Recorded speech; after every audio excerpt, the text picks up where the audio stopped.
Hello, everyone. What's the best way to motivate someone to do great work and perform at their best? Most people in companies would answer rewards and punishments, or the classic carrot and stick system. But what if I told you that in the 21st century, this method is not only ineffective, but it often backfires, kills creativity, and decreases performance? This is the surprising truth that author Daniel Pink reveals in his brilliant book, Drive. In this video, we're going to discover why the old system of motivation has failed, and we'll learn about the new system, Motivation 3.0, which is built on three fundamental pillars that come from within: autonomy, mastery, and purpose. Stay with me to understand the real secret behind human motivation. 1. The core mismatch: what science knows and what business does. The central thesis of Daniel H. Pink's influential work, Drive, The Surprising Truth About What Motivates Us, is the existence of a profound and alarming chasm between 4 decades of scientific discovery on human motivation and the deeply ingrained practices of modern organizations. Pink argues that the majority of businesses, educational institutions, and management philosophies are built upon a foundation of assumptions about human potential and performance that are outdated, unexamined, and rooted in folklore more than science. This fundamental mismatch is not merely an academic curiosity, it is a critical flaw in the operating system of our economies, leading to diminished performance, crushed creativity, and widespread disengagement. The core of this discrepancy lies in the persistent reliance on extrinsic motivators, the proverbial carrots and sticks, as the primary tool for driving behavior. The conventional wisdom embedded in most organizations is that the path to improve performance and productivity is to reward desirable actions and punish undesirable ones. However, a wealth of scientific evidence, including foundational studies conducted at institutions like Massachusetts Institute of Technology, demonstrates that this approach is effective only within a very narrow set of circumstances. For tasks that are routine and mechanical, external rewards can indeed boost performance. Yet, for the vast majority of 21st century work, tasks that demand cognitive skill, creativity, decision-making, or higher-order thinking, these same rewards not only fail to motivate, but frequently lead to a quantifiable decrease in performance. The persistence of this flawed model cannot be attributed solely to ignorance. It reflects a deep-seated ideological inertia within traditional management structures. The carrot and stick system aligns seamlessly with a command and control philosophy that views employees as fungible resources to be managed and directed, rather than as autonomous individuals to be empowered. This model is simple to implement, its metrics are easy to track, and it reinforces a clear hierarchical power dynamic, where managers direct and employees comply. To abandon this system in favor of one based on intrinsic motivation would require a fundamental redistribution of control and the level of trust that many organizational cultures are not prepared to extend. The transition from Motivation 2.0 to Pink's proposed Motivation 3.0 is not merely a tactical adjustment to an incentive plan. It is a cultural revolution that challenges the very definition of management. Therefore, the gap between science and practice endures because the existing system is deeply interwoven with and protective of the power structures and ideologies of traditional corporate hierarchy. 1.2. A brief history of motivation. The operating system analogy. To illustrate the evolution of human motivation and contextualize the current crisis, Pink employs a powerful metaphor, likening societal motivational frameworks to computer operating systems. Each version represents a set of underlying assumptions about human behavior that govern our laws, economic structures, and business practices. Motivation 1.0, the drive for survival. The earliest human operating system, Motivation 1.0, was predicated on the most fundamental biological drives. For tens of thousands of years, human behavior was primarily motivated by the need for food, water, shelter, and the procreative imperative to pass on one's genes. This primal drive was sufficient for the demands of early human existence. However, as societies became more complex, A system based purely on individual survival proved inadequate. It failed to account for the social cooperation and restraint necessary for communal living. For instance, it provided no mechanism to prevent one person from simply taking another's resources. A more sophisticated system was required. Motivation 2.0, the rise of extrinsic rewards and punishments. The upgrade Motivation 2.0 introduced a new set of assumptions that humans are not merely biological creatures, but also rational actors who respond predictably to external rewards and punishments. This carrot-and-stick model became the default operating system for the Industrial Revolution and the 20th century. It was built on two simple ideas. Rewarding a behavior will elicit more of it, while punishing a behavior will elicit less of it. This framework proved remarkably effective for the kind of work that defined the industrial era: routine, algorithmic tasks that required compliance and efficiency over creativity and ingenuity. The implications of Motivation 2.0 extend far beyond a simple management technique. It is the ideological engine of industrial capitalism. By postulating that work is an activity people must be prodded to perform through external incentives, it inherently defines labor as a disutility, an unpleasant but necessary means to a financial end. This philosophical stance justifies a purely transactional relationship between employer and employee, where time and effort are exchanged for wages, and the intrinsic value or fulfillment of the work itself is rendered secondary. This perspective effectively reframes the worker as a component in a larger machine, responsive only to external inputs, rewards, and expected to produce compliance. In doing so, this model inadvertently provides a powerful real-world illustration of the Marxist critique of labor alienation, wherein workers become disconnected from the meaning, purpose, and product of their own labor. The surprising truth that Pink uncovers is, in effect, a data-driven argument for the rediscovery of the human need for non-alienated, meaningful work. Part 2. Motivation 3.0, the 3 pillars of intrinsic drive. 2.1. The upgrade to Motivation 3.0, a new premise.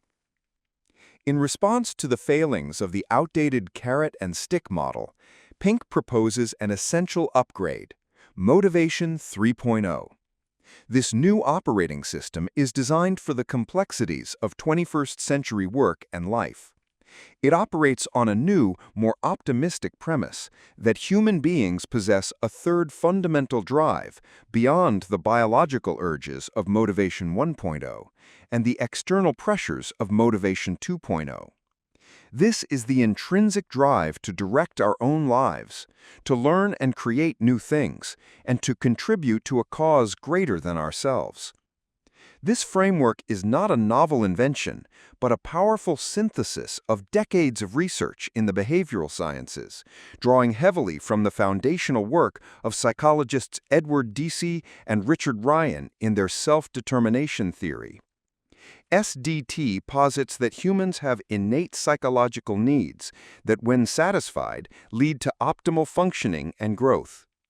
Pink distills these needs into 3 core pillars that form the architecture of Motivation 3.0: autonomy, mastery, and purpose.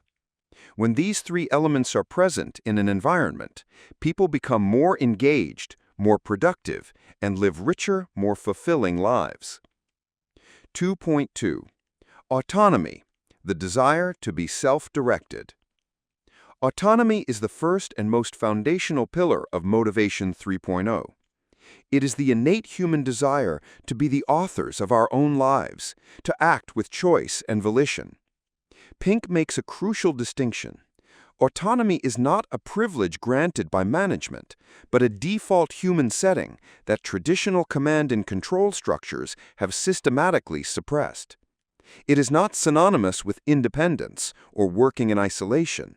Rather, it is the feeling of being self-directed and in control of one's actions. The opposite of autonomy is control. While control may yield short-term compliance, only autonomy can lead to genuine, long-term engagement. To make this concept practical, Pink breaks down autonomy into 4 key dimensions over which individuals should have meaningful control. Task. This refers to the freedom to have a say in what one works on. The most famous examples of this principle in action are found in the tech industry. Google's legendary 20% time policy, which allowed engineers to spend 1/5 of their work hours on projects of their own choosing, was directly responsible for breakthrough innovations like Gmail, AdSense, and Google News. Similarly, the Australian software company Atlassian holds quarterly FedEx days, giving developers 24 hours to work on any problem they want and present their results to the company. These sessions have generated numerous software fixes and product ideas that would have otherwise gone undiscovered. Time.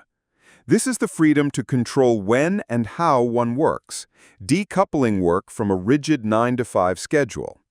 This directly challenges the billable hour model, which Pink describes as a relic of Motivation 2.0 that is ill-suited for creative work where time spent does not correlate with value created. The embodiment of this principle is the results-only work environment, or ROE, a management strategy pioneered at Best Buy where employees are evaluated solely on their output, not on their presence in the office or the number of hours worked. Technique. This is the freedom to determine how to accomplish a given task. It is the direct antidote to micromanagement. By empowering individuals to choose their own methods, organizations leverage their unique skills and foster a deeper sense of ownership over the work. A prime example is the customer service model at Zappos. Unlike typical call centers that rely on strict scripts and call time monitoring, Zappos empowers its agents with complete discretion in how they handle customer issues, leading to legendary customer service and exceptionally low employee turnover. Team. This is the freedom to have influence over who one works with. Research indicates that individuals who work in self-organized teams tend to have higher levels of job satisfaction and performance. This principle is put into practice at companies like Whole Foods, where new hires are subject to a trial period, after which their peers vote on whether to retain them permanently. At W.L. Gore & Associates, the makers of Gore-Tex, aspiring leaders cannot be appointed. They must attract a team of followers who voluntarily choose to work with them, making leadership a granted, not a seized, authority. A common fear among managers is that granting autonomy will lead to a loss of control and a decline in accountability. However, the framework of Motivation 3.0 suggests precisely the opposite. Traditional management enforces accountability through external oversight and control, creating a dynamic where the manager's role is to police compliance. By granting autonomy over task, time, technique, and team, an organization transfers ownership of the work to the individual. When people feel a true sense of ownership, their personal reputation and sense of self become intertwined with the success of the project. This fosters a powerful internal drive for accountability that is far more robust and resilient than any externally imposed system.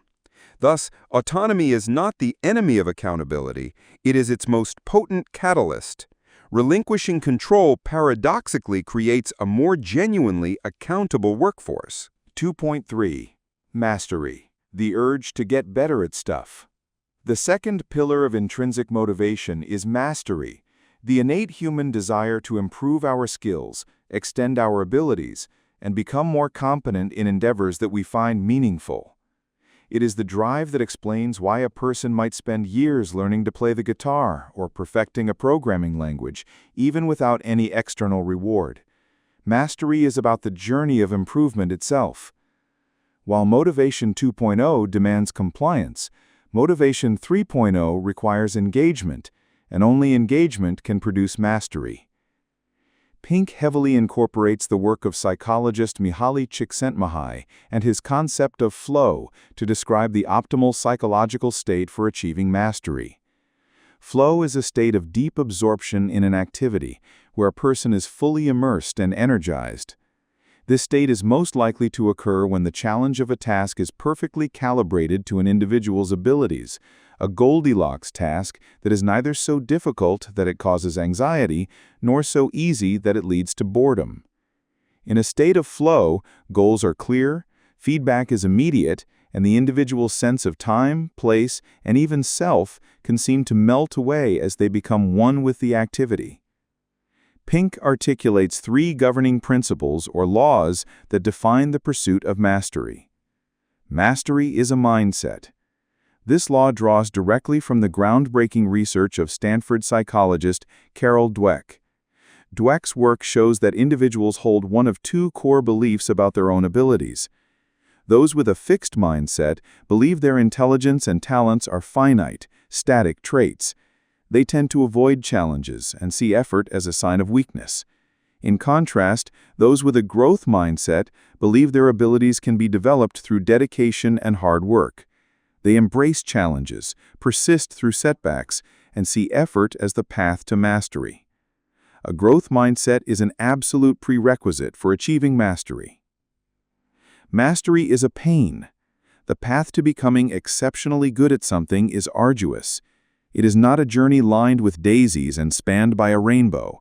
It demands grit, deliberate practice, and the resilience to persist through long periods of frustratingly slow progress. The effort itself is what gives the pursuit its meaning, but it is often difficult and painful. Mastery is an asymptote. In mathematics, an asymptote is a line that a curve approaches but never touches. Pink uses this as a metaphor for mastery. It is an ideal that can be endlessly pursued but never fully attained. There is always room for improvement. This quality is simultaneously the source of its frustration and its deep, enduring allure. The fact that complete mastery is always just out of reach is what keeps the intrinsically motivated person striving. The concept of mastery serves as a powerful antidote to the modern crisis of employee disengagement. Gallup research consistently shows that more than half of the American workforce is not engaged at work, with a significant portion being actively disengaged. This is not just a drag on productivity, it represents a profound waste of human potential and a source of widespread unhappiness. The primary cause of this disengagement is often a mismatch between what people are required to do and what they are capable of doing, leading to chronic boredom or anxiety. By creating environments that allow for the pursuit of mastery through challenging Goldilocks tasks and opportunities for flow, organizations can directly combat this engagement crisis. They can transform work from a source of drudgery into a vehicle for personal growth and fulfillment, which in turn improves well-being, reduces burnout, and drives superior organizational performance. 2.4. Purpose. The yearning for a transcendent cause. Purpose is the third and final pillar of the Motivation 3.0 framework. It provides the essential context and direction for autonomy and mastery. It is the deep-seated human yearning to contribute to and serve something larger and more enduring than oneself. While the transactional logic of Motivation 2.0 completely neglects purpose as a motivator, Motivation 3.0 recognizes it as a powerful and uniquely human drive that can unlock the highest levels of performance. Autonomous individuals working toward mastery can achieve great things, but those who do so in the service of a greater purpose can achieve even more. Pink argues that we are witnessing the rise of a purpose motive in the 21st century, where purpose maximization is beginning to take its place alongside, and sometimes even ahead of, profit maximization as a guiding organizational principle. This shift is manifesting in several ways. Purpose-driven goals. A new generation of companies is emerging that explicitly uses profit as a catalyst to achieve a greater social purpose. This includes the legal structures of low-profit limited liability companies, or L3Cs, and benefit corporations, which are designed to prioritize social and environmental goals in addition to financial returns. Connecting work to a larger cause. The power of purpose is often illustrated by the apocryphal story of a janitor at NASA in the 1960s. When asked by President John F. Kennedy what he was doing, the janitor replied, "I'm helping put a man on the moon." This employee had a clear line of sight from his daily tasks to the organization's transcendent mission. Effective leaders in organizations are those that can articulate a compelling vision and consistently connect their employees' work to that larger purpose. Impact on engagement and success. Businesses that focus solely on the bottom line without valuing a sense of purpose often find themselves with unhappy, disengaged employees and poor customer service. Conversely, organizations that articulate a clear purpose beyond profit tend to have more motivated employees and achieve greater long-term success, a factor that is particularly important for attracting and retaining younger generations of talent who prioritize meaningful work. In an increasingly commoditized global economy, where products, services, and technologies can be quickly replicated, an authentic and deeply held purpose becomes a formidable competitive differentiator. A strong purpose acts as a magnet for top talent, who are increasingly drawn to organizations where they can do meaningful work, not just collect a paycheck. It builds profound loyalty among customers, who seek to align their purchasing decisions with brands that reflect their own values. Finally, it provides a North Star for innovation and strategy, offering a resilient guide for decision-making that transcends the volatile fluctuations of short-term market pressures. Purpose is therefore not a soft or ornamental aspect of business. It is a hard-nosed strategic imperative for sustainable success in the 21st century. 3.2. Toolkit for Organizations. Fostering a Motivation 3.0 environment. To create a workplace that fosters Type I behavior, leaders must fundamentally rethink their approach to compensation, rewards, and management. Rethinking compensation and rewards. The first and most critical step is to ensure baseline compensation is adequate and fair. Pink's guiding principle is to pay people enough to take the issue of money off the table. If people are worried about making ends meet or feel they are being paid unfairly, no amount of autonomy or purpose will be motivating. Fairness must be both internal, paying people equitably compared to their colleagues, and external, paying them in line with industry standards for their role and skills. Once this baseline is met, money ceases to be a primary motivator, and the focus can shift to the higher-level intrinsic drives. For tasks that are genuinely routine and uninteresting, algorithmic tasks, where if-then rewards may be necessary, Pink advises 3 practices to mitigate their harmful side effects. Publicly offer a rationale for why the tedious task is necessary, connecting it to the larger mission. Openly acknowledge that the task is boring, which validates the employee's experience and builds trust. And allow people to complete the task in their own way, granting autonomy over technique even in a routine job. For creative and complex, heuristic tasks, if-then rewards should be avoided. Instead, leaders should shift to now-that rewards. Any tangible reward should be given as a surprise after a project is complete. This prevents the reward from becoming the reason for doing the work and preserves intrinsic motivation. Prioritize non-tangible rewards.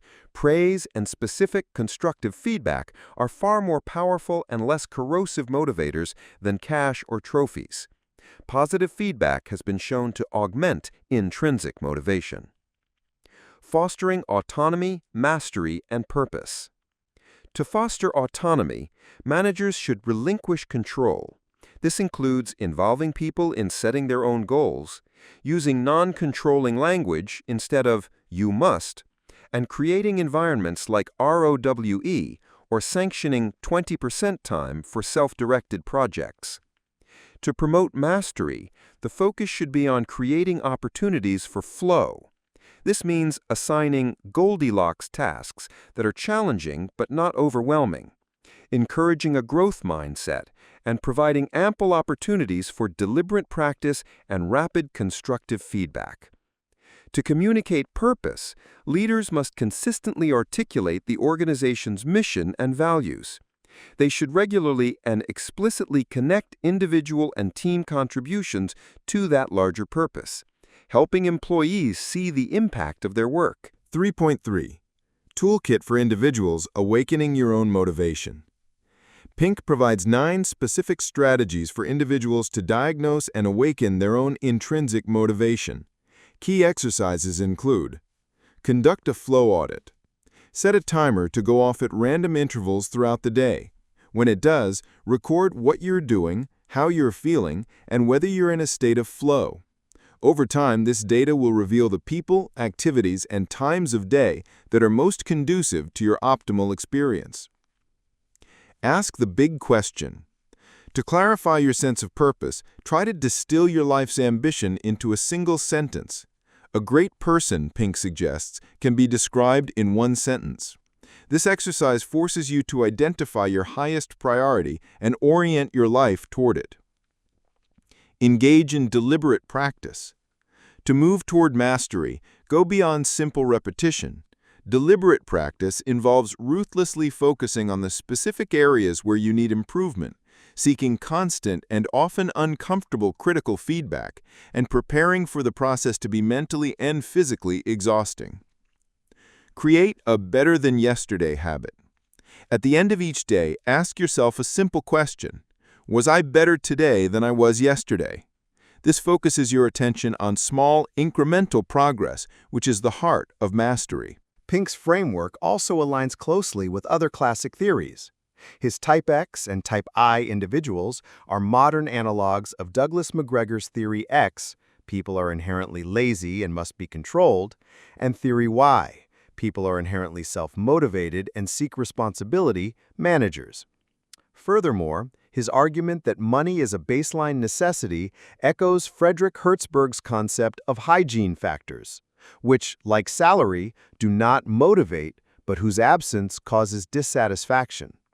Finally, the progression from Motivation 1.0 to 3.0 mirrors the movement up Maslow's hierarchy of needs, from basic physiological needs to the higher-order needs of esteem and self-actualization.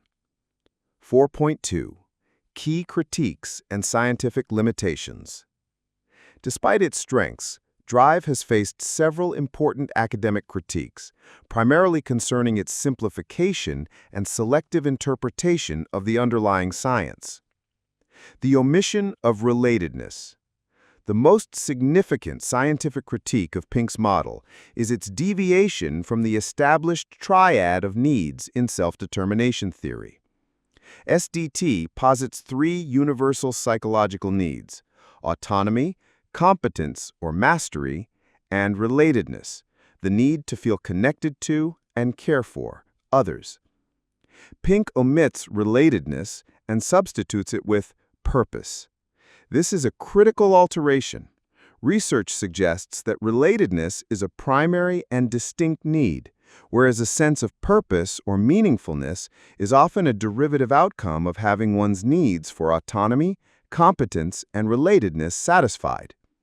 By excluding relatedness, Pink's model may understate the profound motivational power of teamwork, community, and social connection in the workplace.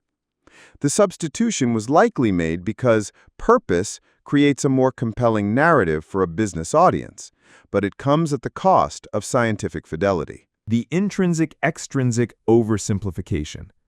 A second major critique is that Pink presents an overly simplistic and somewhat false dichotomy between good intrinsic motivation and bad extrinsic motivation. He tends to demonize all extrinsic motivation, as if it is always harmful. The scientific reality, as articulated by SDT, is more nuanced. Extrinsic motivation exists on a spectrum of internalization, from purely external control, for example, doing something to avoid punishment, to fully integrated regulation, for example, doing something because it aligns with one's core values. The more internalized forms of extrinsic motivation are considered autonomous and are associated with positive well-being. By collapsing this spectrum into a simple binary, Pink's popular model loses this crucial detail and may lead managers to incorrectly dismiss all forms of external incentives or goals. Selectivity and superficiality. As a popular press book designed for a broad audience, Drive is inherently selective in the research it presents. Critics point out that it is a short journey on a tiny road and not a comprehensive academic treatise on motivation. Pink focuses heavily on the work of a few key researchers, Deci, Amabile, and Csikszentmihalyi, while ignoring the contributions of many other influential figures in the field. Furthermore, the book sometimes glosses over complexities in the data, such as potential gender differences in motivational responses, in favor of a cleaner, more universal narrative. Limited applicability and overstatement. Some commentators argue that Pink overstates his case, presenting the AMP model as a universal solution for all work environments. The framework's effectiveness may vary significantly across different cultures, socioeconomic strata, and job types.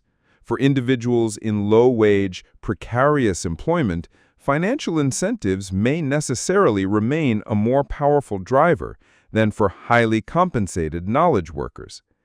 The book should be seen as one powerful piece of the motivational puzzle, not a one-stop shop that renders all other models obsolete. While a rigorous academic analysis reveals that the book simplifies complex theories and makes a critical substitution by omitting relatedness in favor of purpose, its core message remains sound and its impact undeniable. Drive's true contribution is not the discovery of new science, but the brilliant translation of that science into a powerful and accessible call to action. It provides leaders, educators, parents, and individuals with a clear and practical framework for building environments that foster genuine engagement and unlock a higher level of human potential. The surprising truth about what motivates us is that the most effective path to performance is also the most humane one: to treat people as people, not as resources, and to build our organizations and our lives around the deep and enduring need to learn, to create, and to contribute. So the key takeaway from the book Drive is that the secret to true motivation isn't about adding more rewards, but about creating an environment that nurtures the three fundamental needs we all have: the desire for autonomy, the passion for mastery, and the search for a greater purpose. Whether you're a manager, a parent, or just someone who wants to improve, think about how you can apply these principles. How can you give more autonomy to the people around you? How can you encourage them toward mastery? And how can you connect daily work to a purpose that provides meaning? This is the Motivation 3.0 revolution. And my question for you today is, of these three pillars, autonomy, mastery, and purpose, which one motivates you the most? Share your opinions in the comments below. If you liked this video and understood this new perspective on motivation, don't forget to hit the like button, subscribe to the channel, and turn on the notification bell so you'll always get the latest on thought-changing books. Thanks so much for watching, and always keep searching for your true drive. See you in the next one.